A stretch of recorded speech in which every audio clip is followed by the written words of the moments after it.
परम गुरु बाबू जी, जगत जननी माँ, हम सब आपके चरणों में बैठे हैं। तो परम कृपा रूप में जो आपकी प्रसन्न धारा निश्चित हो रही है आपके चरणों में, उस सभी धारा में सभी पराबोध हो रहे हैं। हे माँ जी बाबू जी, आप कृपा विशेष के तौर पर जो प्रसन्न का आयोजन करते हैं, तो तमाम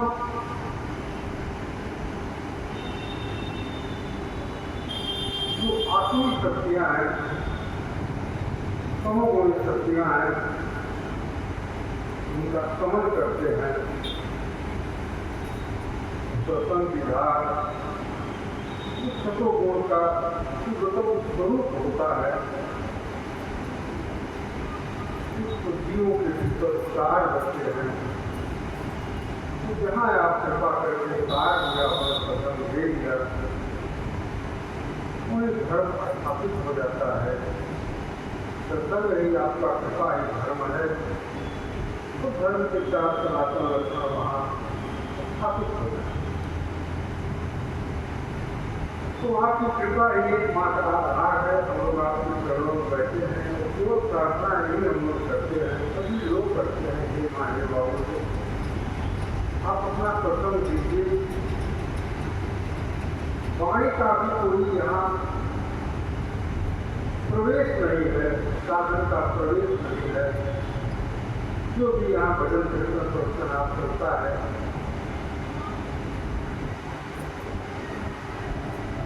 तो केवल एक भूमि बनाने के लिए है। लोगों को समझ में आता है कि यही सत्संग है बाहर से देखने पर, लेकिन भूमि बनाने के दौरान जो भीतर से जो आप कृपा करते हैं, वह तो भार इतनी निर्मूल है, निराकार है। जिस पर आप कृपा करते हैं वही महसूस कर सकता है, ऐसा उसको कोई व्यक्त भी नहीं कर सकता। कैसे व्यक्त कर सकता है? संभव है जीव के लिए। जहाँ पर आपकी कृपा होती है, सत्संग उतार देते हैं, और यह जो सत्संग है, श्रीमद् भागवत का पवित्रतम रूप है। समय समय पर महापुरुष संसार में आए, किसी न किसी माध्यम से ईश्वरी की धार सत्संग के रूप में, लौकिक रूप उसका कुछ भी हो सकता है, लेकिन अंदर की जो धार वो है आपकी धार है, कृपा है, गुरु की कृपा है।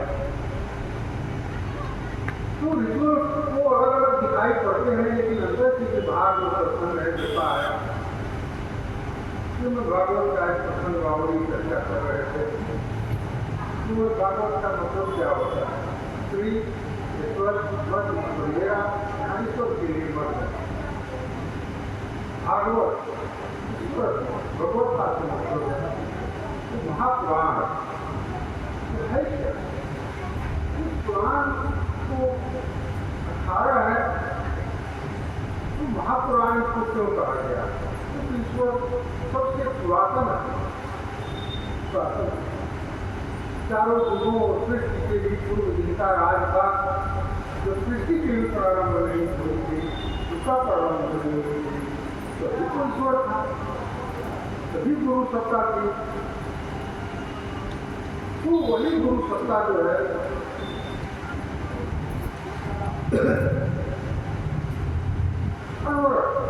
कृपा बरसाती रहती है। तो श्रीमद् भागवत क्या महात्मा बाबू ये चर्चा कर रहे थे।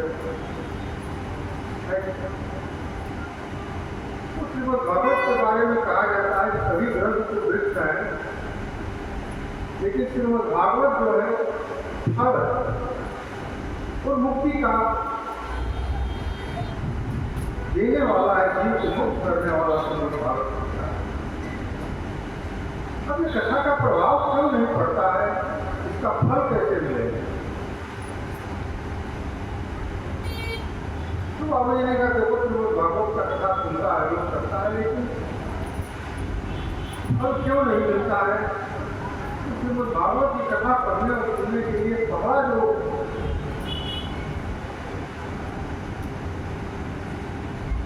शर्त कहिए या जो भी कहिए, स्थिति क्या होनी चाहिए व्यक्ति की जीव।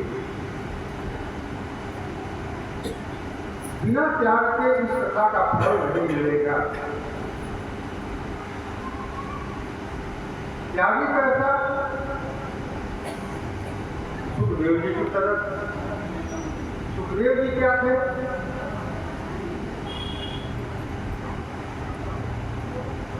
परम वितरागी। क्या कहिए, जो भी कहिए सुखदेव जी के बारे में कम है। जन्म के समय से जंगल में चले जाते हैं। शरीर का बोध नहीं है, औरत और पुरुष का भेद नहीं है, जो सोने और मिट्टी में फर्क नहीं आता है, जिसको निर्रोधी कहिए तो कम, परम निष्प्रिय निरपेक्ष जो भी कहिए वो कम है, ऐसा व्यक्ति कथा कर रहा है। और सुनने वाला कौन है?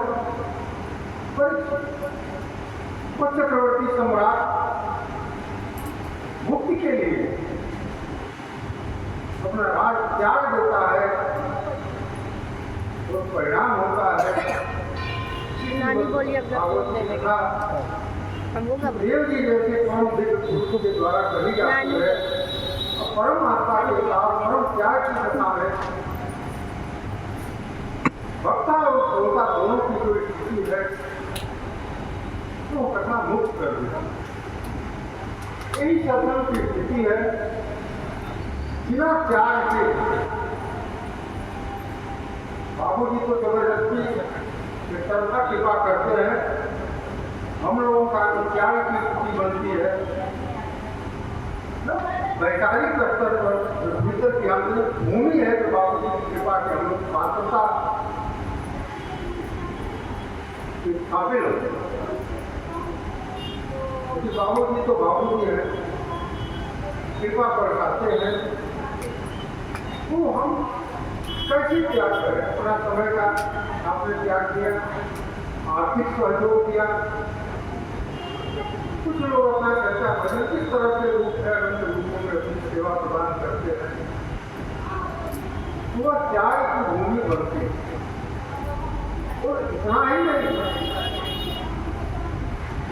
विचारों का भी त्याग करना है। जो हम विचार लेकर संस्कार व आते हैं सत्संग में, उनका विचारों का भी त्याग करना है। किसी तरह की उपलब्धि हमें हो जाए, मन में अगर आता है,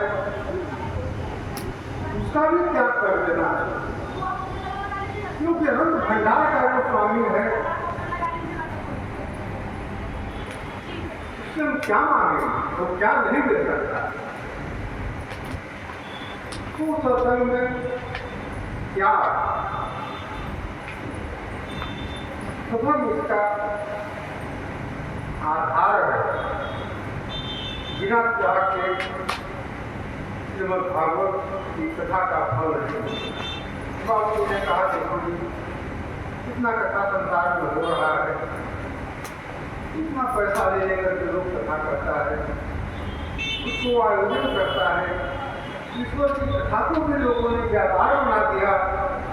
दुनिया का तो सब व्यापार आदमी करता ही है, ईश्वर की कथा को भी व्यापार बना दिया। परिणाम क्या? जरा ईमानदारी से पूछना जाता है, कथा सुनने आता है, कथा पढ़ने वाला तरह का सुधार होता है, तो बिना त्याग के कथा का फल नहीं मिलेगा। बाबू जी क्या थे? तो ममता फल परम रूपा, जो मेरे दर्शन करने का सामने पड़ जाता है, जीव पाव में सहज सर्व सहज स्वरूप, तो जो मेरे समक्ष आ गया, मेरा दर्शन कर लिया, वो अपने निज स्वरूप में स्थापित हो जाता है। बाहर से किसी को पता चले ना चले किसी क्या हो, तो बाबू जी जानते हैं, माँ जानते हैं। और सन्मुख हो जीव में जवनी, जन्म कोट करना सही कबनी, जो मेरे समक्ष आता है, तमाम कोट कोट जन्मों के संस्कारों को मैं भस्म कर देता। प्रसाद दर्शन भी हम लोग करते हैं कि बाबूजी की बाणी है, जो मुझे प्रसाद दर्शन करता है उसके तमाम जन्मों के संस्कारों को मैं क्षण भस्म करूंगा। इसलिए योगेंद्र सत्संग की महिमा है, माँ बाबूजी का एक सत्संग का महिमा। बाबूजी की चर्चा, बाबूजी की बाणी यही श्रीमद् भागवत है, तो उसके अलावा हम लोग के पास कुछ है ही नहीं। वेद शास्त्र ग्रंथ किसी से कोई लेना देना नहीं। परम ग्रंथ, परम सत्संग, परम गुरु, परम ईश्वर जिस रूप में जो भी चाहिए हम लोगों के माँ बाबूजी बहुत सा आधार है। संसार में मस्जिद गिरजा सब कुछ है।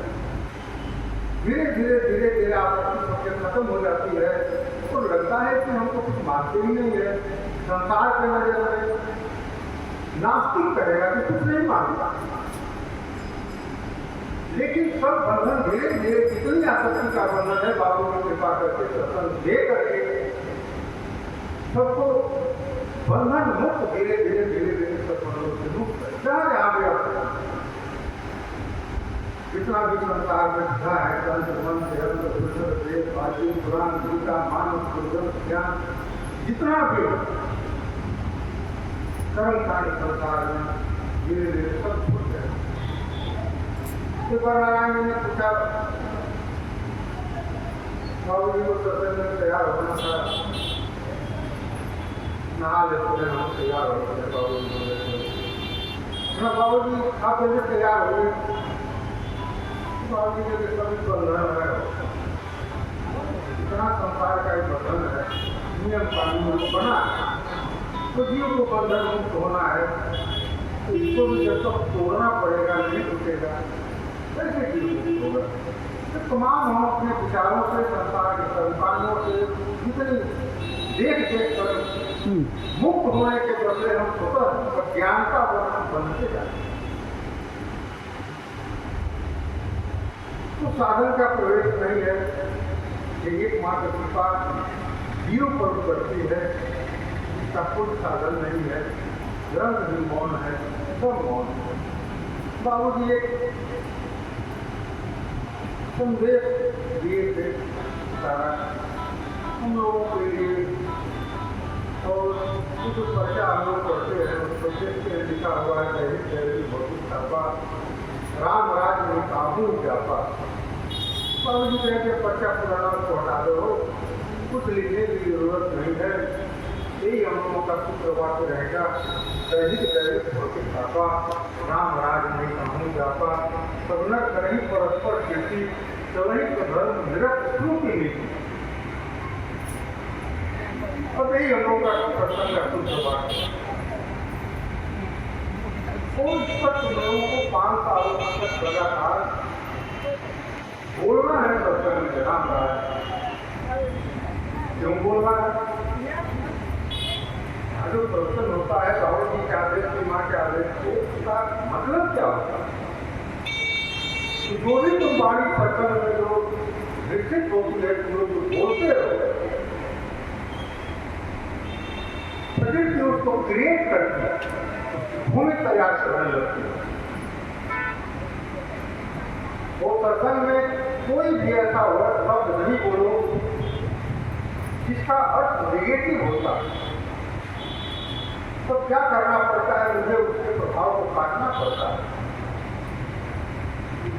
तो ध्यान रखना है उसी तरह का सब वो सत्संग में एक एक वाणी एक एक शब्द का अपना महत्व है। तो दैहिक भौतिक छापा राम राज से काबू व्यापा, दैहिक भौतिक छाप है। संसार में 3 तरह के पाप है, शारीरिक व्याधियां, दैविक जो प्राकृतिक प्रकोप होते हैं, तूफान हो गया, अतिशय वृष्टि, असमय वृष्टि, तमाम ओले पड़ते हैं, बीमारियां एक से एक आ जाती हैं। तो दैविक भौतिक संसार में जो भौतिकता है अभाव, इसको आर्थिक भी कर सकते हैं।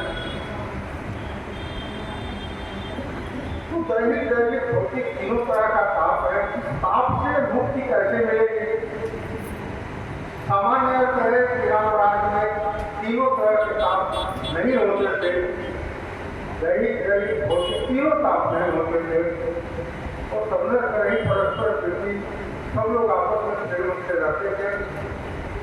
सभी स्वधर्म अपने अपने स्वधर्म का पालन करते थे और श्रुति नीति, सभी स्वधर्म निरंतर श्रुति नीति प्रत्येक शास्त्रों के बताए हुए मार्ग का अनुसरण। लेकिन बापू जी ने कहा कि नहीं, तुलसीदास जी ने बताया है तीन ताप है, त्रैताप जो बताया है, तो तीनों ताप का समन का इसमें उपाय भी बताया है। तो उपाय क्या है? तो सब नर करें परस्पर प्रीति, सब नर आपस में परस्पर प्रीति करें। तो जहाँ भी प्रेम होगा, इस घर में, परिवार में, समाज में, इस काल में, वहाँ पर है क्या? तो प्रेम में दो नहीं रहता, प्रेम में सब एकाकार हो जाता है। अब प्रेम में एक व्यक्ति के पास किसी तरह का अभाव हुआ, किसी की बेटी की शादी करना है तो उनका समस्या हो गया, बाकी खर्चों की जरूरत पड़ी, तो क्योंकि सब प्रेम में आए, परिवार में, समाज में, घर में, अगल बगल सब प्रेममय है, तो सबको उसको सहयोग कर देना, तो सहयोग करके उस आर्थिक समस्या से निवृत्त हो जाए। तो जहाँ भी प्रेम है, तो प्रेम है।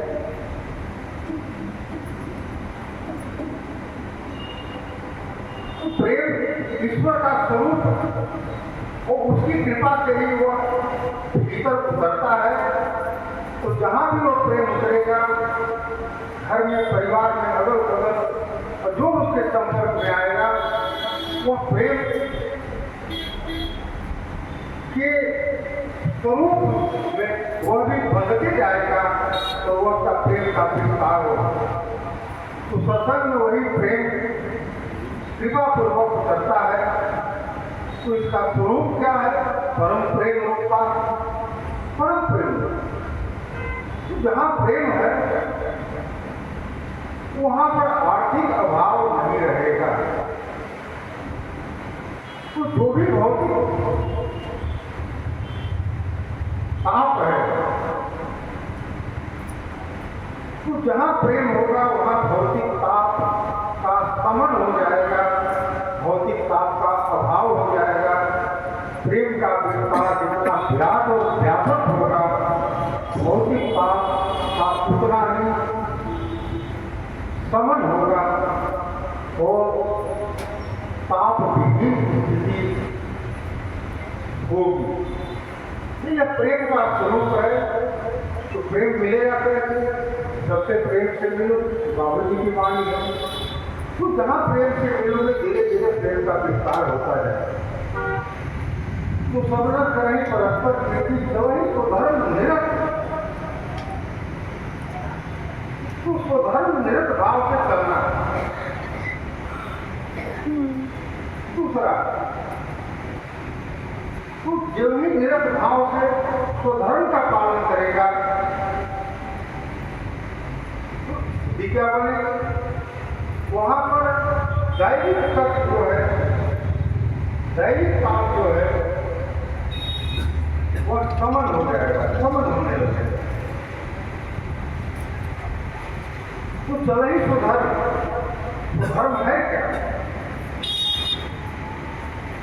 निधर्म, स्वधर्म, सबका अपना अपना धर्म है। बादल का धर्म है, कुल का धर्म है, वृक्ष का धर्म है, जल का धर्म है, नदी का धर्म है पानी देना, वृक्ष का फल छाया देना, वायु का धर्म है जीवनदायी वायु प्रदान करना। मातृ धर्म है क्या? पुत्रों की देखभाल करना, उनका लालन पालन करना, घर परिवार में सबको भोजन आहार व्यवस्था करना और घर की देखभाल करना पिता धर्म है। शिक्षक का धर्म है और राजधर्म में तमाम तरह के धर्म है। एक व्यक्ति जो है मतलब आहार पाठ करता है, तो वहाँ कार्यस्थल पर उसका धर्म दूसरा हो गया, घर में आया तो पिता का धर्म हो गया। तो समय और परिवेश के हिसाब से स्वधर्म बदलते रहता है, लेकिन स्वधर्म में स्थापित रहने से परिणाम क्या होगा कि दैविक तत्व जो है साफ समझ हो गया। अब स्वधर्म की परिभाषा है क्या? कैसे आदमी स्वधर्म करेगा और आगे लाएंगे जब ही स्वधर्म निरत है क्या? अनासक्त भाव से संसार के सभी कामों को ईश्वर का काम समझकर ईमानदारी से जो कर्म मिला है संसार का उसको करना, यही तो धर्म है। और निरत भाव से, अनासक्त भाव से भगवान कृष्ण ने 18 अध्याय गीता के अर्जुन को उपदेश दिया और एक शब्द केवल समझाया, निरत भाव से संसार के सभी कर्मों को अंत में समझ में नहीं आया तो हमको अर्पित करो। और अर्जुन को भी समझ में नहीं आया तो निष्काम कर्म योग का जो सूत्र है भगवान कृष्ण ने गीता में भी नहीं दिया।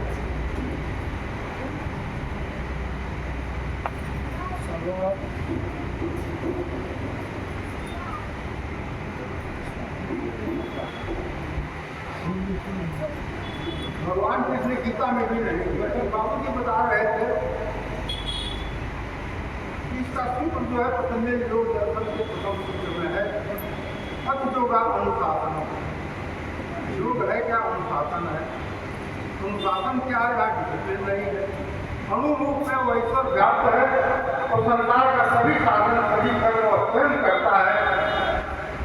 जो इस मर्म को जान गया ईश्वर को वह ईश्वर ही करता है। तो यहाँ पर न कर्म का कर्तापन का अहंकार रहेगा, न कर्म फल की इच्छा रहेगी। जब ये जान जाए कि सब वही कर रहा, तो एक निष्काम कर्म योग है। तो कैसे वह कर्म कराता है? सबके भीतर में बाबू जी की वाणी, मैं विचार में सबके भीतर प्रवाहित रहता हूँ। जिससे जैसा काम कराना कर्म कराना होता है उसके अनुरूप मैं वैसा ही विचार देता हूँ, वैसा ही माहौल क्रिएट करके मैं कर्म करा लेता हूँ। तो यही निष्काम कर्म जो है, जो इस मर्म को जान गया कि सब वही करा रहा है, तो इस दशा में आने पर निरत भाव देकर संसार का सभी कर्म करेगा। उस दशा में आने पर जो दैविक प्रकोप होता है संसार में, दैविक ताप जो है वो समन हो जाए। एक बहुत ही अच्छा उदाहरण बाबू ने बताया था, एक कहानी। अरब देश में एक राबिया सुंदर थी।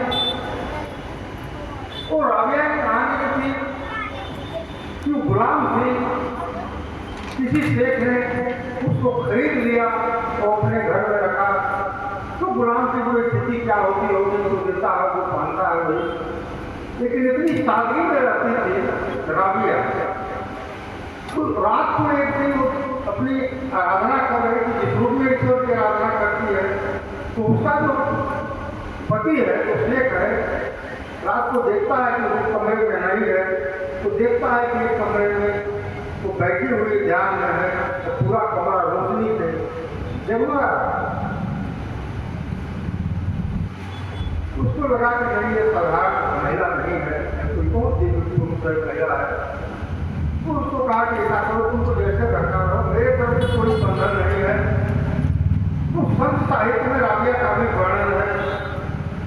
तो वह लोगों से आते थे, ईश्वर से प्रार्थना करती थी, लोगों का दुख दर्द समन करती थी।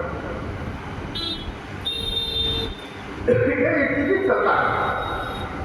एक प्रसंग में बाबू जी की चर्चा कर रहे थे, हम लोग आ रहे थे रोड के ट्रेन में। एक महिला थी, उनको समस्या था, बाबू ने बता सुनाई कि तुम क्यों परेशान हो, तो गुरुदेव है। तो कहा कि जब राबिया लोगों के भला के लिए प्रार्थना करती थी तो लोगों का कष्ट दूर भी हो जाता था और उसकी प्रार्थना करती रहती थी। लोग उसके यहाँ आते थे, इकट्ठा होते थे। एक बार राबिया बीमार पड़ गई। ये चर्चा मैं इसलिए कर रहा हूँ कि हम लोग को ऐसे रहना है, धनी को तो प्रसंगी है, लेकिन संसार का ऐसी स्थिति है कि सहज रूप में रह नहीं पाता है। लेकिन फिर भी कोशिश करना है। तो राजा एक बार बीमार हुए, उसने खुदा से प्रार्थना किया जो भी मानती होगी परमेश्वर को, हे खुदा तुम मुझे स्वस्थ कर दे ताकि मैं लोगों का भला कर सकूं। स्वस्थ हो गई, पुनः स्वस्थ हुई, पुनः प्रार्थना की, पुनः स्वस्थ हुई। इस तरह 9 बार बीमार पड़ी, 9 बार प्रार्थना की वो स्वस्थ हुई। 10वीं बार जब बीमार पड़ी और अनवरत को प्रार्थना कर रही है, खुदा तुम मुझे स्वस्थ कर दे ताकि मैं लोगों का भला कर सकूं। तो जब वो प्रार्थना कर रही थी, कई दिन गुजर गए, एक दिन आकाशवाणी होती है, फिर आ गया, तू किसके भला करने के लिए स्वस्थ होना चाहती है? जो लोग तुम्हारे पास नहीं आते उसको कौन देखता है? जब तुम संसार में नहीं थी तो उसके पहले सबको कौन देखता था? जब संसार में तुम नहीं रहोगे तो सबको कौन देखेगा? सबको मैं देखता हूँ। ठीक है, मैं तुझे स्वस्थ कर देता हूँ, लेकिन तेरे बदले मैं बीमार हो जाऊंगा। यह सब सुन के हिराबिया का वो कांप गया। उसने खुदा से प्रार्थना किया कि नहीं, मुझे बीमार रहने दो, लेकिन मेरे कारण तुम बीमार हो जाए ये मुझे कतई बर्दाश्त नहीं होगा। मुझे अस्वस्थ हो रहने दो, लेकिन मेरे कारण तुम अस्वस्थ मत। इतना विचार राबिया को आया, वो तुरंत वो अस्वस्थ। एक गांठ ग्रंथि पड़ी रहती है सबसे भीतर, तमाम ग्रंथियां लेके आदमी आता है, तमाम मनोकामना लेके आता है। वो ग्रंथि उसकी थी कि मैं लोगों का भला करती हूँ। जब कृपा विशेष के तहत जिस रूप में है, या गुरु कृपा करिए, ईश्वर की कृपा करिए, ये गांठ उसके मन में बना हुआ था कि जो मैं भला करती हूँ लोगों को, वो ग्रंथि छट गए।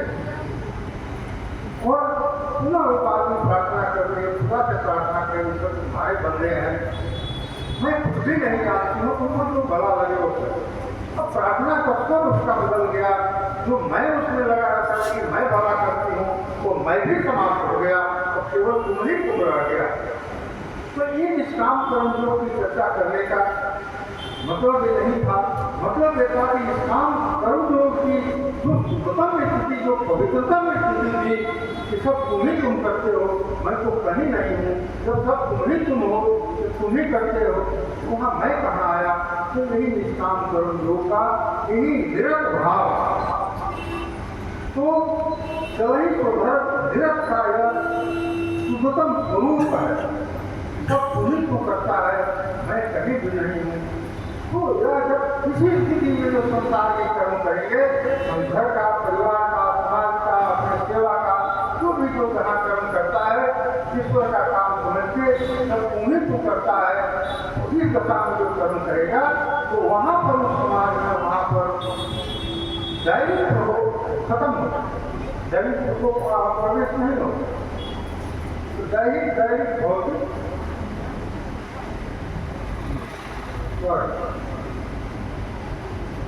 दैहिक कष्ट नहीं है। इतना मैंने चीजें चर्चा किया, थोड़ा सा छोटी हो गई। तो नियमित निष्काम कर्म जो करेगा वहाँ पर दैहिक कष्ट नहीं रहेगा, शारीरिक कष्ट जो आते हैं, बीमारियाँ आती हैं, व्याधियाँ आती हैं और उम्र का तकाजा है। तो वह जो समय के उम्र के हिसाब से व्याधियाँ आएंगी तो स्वाभाविक है, लेकिन वैसे जो आपकी व्याधियाँ आएंगी, दैहिक कष्ट नहीं आएगा। तो निष्काम कर्मयोग की जो उत्तम स्थिति में रहने पर दैहिक कष्ट जो है, दैहिक पाप से वो मुक्त हो जाएगा, आपको नहीं आएगा। निरंतर स्मृति नीति वेद और शास्त्र के मार्ग पर चलने पर होगा। तो श्रुति और नीति क्या करते हैं? मातृ देवो भव, पितृ देवो भव, आचार्य देवो भव और अतिथि देवो। तो जिस समाज में माता पिता, गुरुजन, आचार्य और अतिथि का सम्मान देव भाव में किया जाता है, जो हमारे वेद और शास्त्र बताते हैं, उसका अनुरूप आचरण करने पर दैविक प्रकोप नहीं आएगा।